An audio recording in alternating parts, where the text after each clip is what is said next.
दोस्तों, सावन मास की अमावस्या को श्रावणी अमावस्या और हरियाली अमावस्या के नाम से जाना जाता है। और जैसा कि इस अमावस्या का नाम है हरियाली अमावस्या, तो इस दिन पौधों को रोपित करना अर्थात वृक्षों को लगाना, कोई सा भी पौधा लगाना श्रेष्ठ माना जाता है। वैसे भी इस समय में बारिश का मौसम होता है, धरती पर चारों ओर हरियाली रहती है।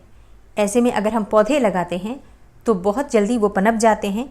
और जब भी हम कोई वृक्ष लगाएं या पौधा लगाएं, अगर वो दिन दिन बढ़ता है तो ऐसा कहा जाता है कि हमारे जीवन में भी समृद्धि बढ़ती है, खुशहाली बढ़ती है और तरक्की होती है।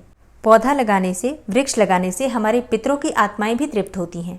आज की वीडियो में आप जानेंगे कि सावन मास की अमावस्या तिथि कब है, अमावस्या तिथि का प्रारंभ कब होगा, समापन कब होगा और स्नान, दान और पितरों का तर्पण करने का शुभ मुहूर्त क्या है। सारी जानकारी आपको आज की वीडियो में शेयर करूंगी, तो वीडियो बहुत महत्वपूर्ण है, पूरा ज़रूर देखिए और अच्छी लगे वीडियो तो लाइक भी ज़रूर कीजिए। देखिए, सावन मास की अमावस्या तिथि प्रारंभ हो रही है 12 अगस्त 2026 को रात्रि में 1:53 पर और अमावस्या तिथि का समापन होगा 12 अगस्त 2026 को रात्रि में 11:06 पर।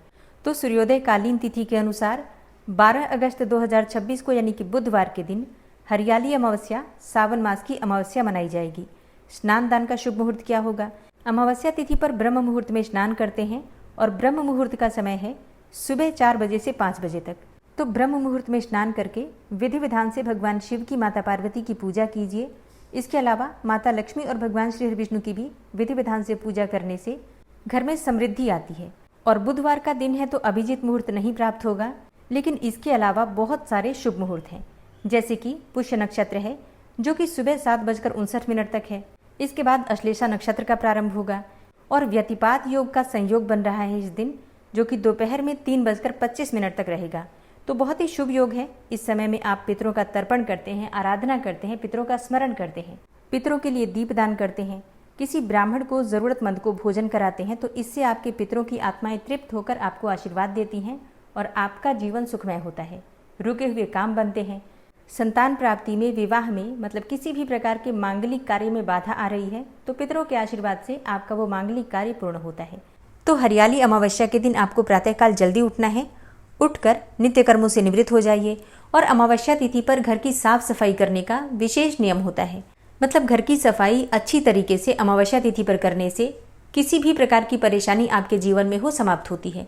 चाहे आप पितृदोष से परेशान हो, ग्रह दोष से परेशान हो या फिर वास्तु दोष हो आपके घर में, किसी भी प्रकार की परेशानी मात्र अमावस्या तिथि पर घर की अच्छी तरीके से साफ सफाई करने मात्र से ही समाप्त हो जाती है।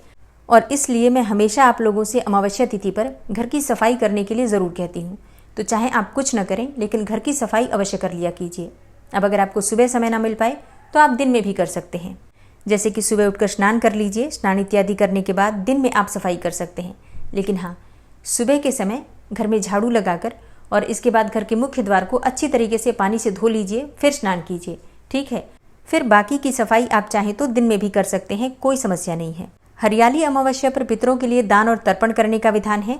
तो सुबह स्नान करने के बाद आप तर्पण कर सकते हैं, दान कर सकते हैं और पितरों की कृपा की प्राप्ति के लिए कोई न कोई देव वृक्ष अवश्य लगाइए। देव वृक्ष कौन कौन से होते हैं? तुलसी, पीपल, केला, आंवला, शमी का पौधा, नीम का पौधा, ये सभी पौधे होते हैं देव वृक्ष।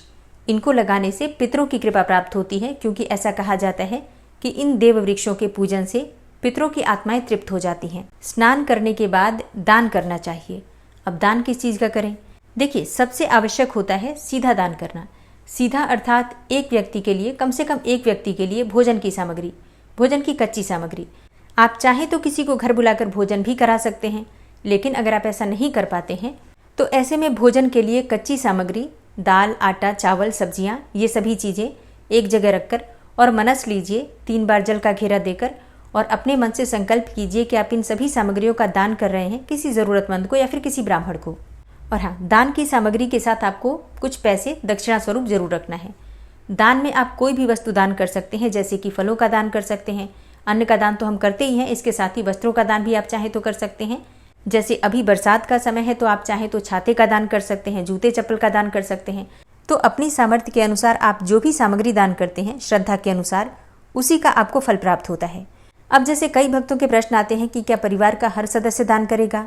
नहीं, देखिए, आप चाहें तो परिवार में जितने भी सदस्य हैं सबसे दान करवा सकते हैं, कोई दिक्कत नहीं है। लेकिन अगर ऐसा नहीं हो पाता है तो आप ये सभी सामग्री एक जगह रखकर, और जो परिवार का मुखिया हो, मुखिया मतलब आपके परिवार में जिसकी कमाई से घर का खर्चा चलता है वही मुखिया होता है। घर का मुखिया अगर दान करता है तो उसके दान करने से घर के प्रत्येक व्यक्ति को उसका फल मिल जाता है। इसलिए आप अगर सभी लोग दान नहीं कर पाते हैं तो कम से कम परिवार का जो मुख्य व्यक्ति है उससे दान करवा दीजिए। और स्नान दान के बाद विधि विधान से भगवान शिव की, माता पार्वती की पूजा कर लीजिए, भगवान श्री हरि विष्णु की पूजा कीजिए। आपके घर के मंदिर में जितने भी देवी देवता विराजित हैं आप उनका अभिषेक पूजन करके और आरती करके क्षमा प्रार्थना कर लीजिए। पितरों के लिए दीपदान संध्या काल में करते हैं। जब अंधेरा होने लगता है उसी समय अपने पितरों के लिए हम दीपदान करते हैं। घर के मुख्य द्वार पर दक्षिण दिशा की तरफ मुख करके आपको दीपदान करना चाहिए पितरों के निमित्त। और पितरों का स्मरण करते हुए अपने दोनों हाथ जोड़कर उनसे प्रार्थना कीजिए कि हे पितृ देवता, जाने अनजाने में मुझसे या मेरे परिवार से किसी भी प्रकार की भूल चूक हुई हो तो आप हमें क्षमा करें और हम पर कृपा करें।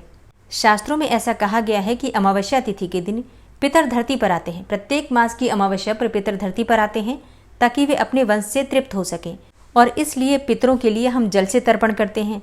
और फिर शाम के समय जब वो लौटने लगते हैं तो उनके रास्ते में अंधेरा ना हो, इसके लिए ही दीपक जलाते हैं ताकि उनके मार्ग में रोशनी की प्राप्ति हो।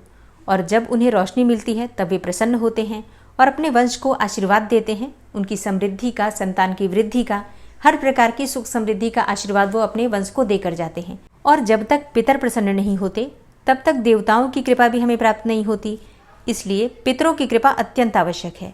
माँ लक्ष्मी जी के मंत्र का जप कर सकते हैं। विधि विधान से भगवान श्री हरि विष्णु और माता लक्ष्मी की पूजा करके वहीं बैठकर अगर आप मंत्रों का जप करते हैं, जैसे कि विष्णु सहस्त्रनाम का पाठ आप कर सकते हैं, चाहे तो कनकधारा स्तोत्र का पाठ कर सकते हैं, माता लक्ष्मी के किसी भी प्रिय मंत्र का जप कर सकते हैं।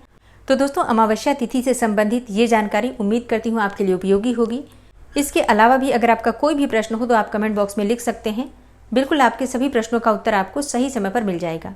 और अगर संभव हो तो आप इस वीडियो को ज़्यादा से ज़्यादा शेयर भी कीजिए ताकि दूसरे लोगों को भी इस वीडियो का लाभ प्राप्त हो। मिलती हूँ मैं आपसे अगली वीडियो में, तब तक के लिए जय श्री राधे।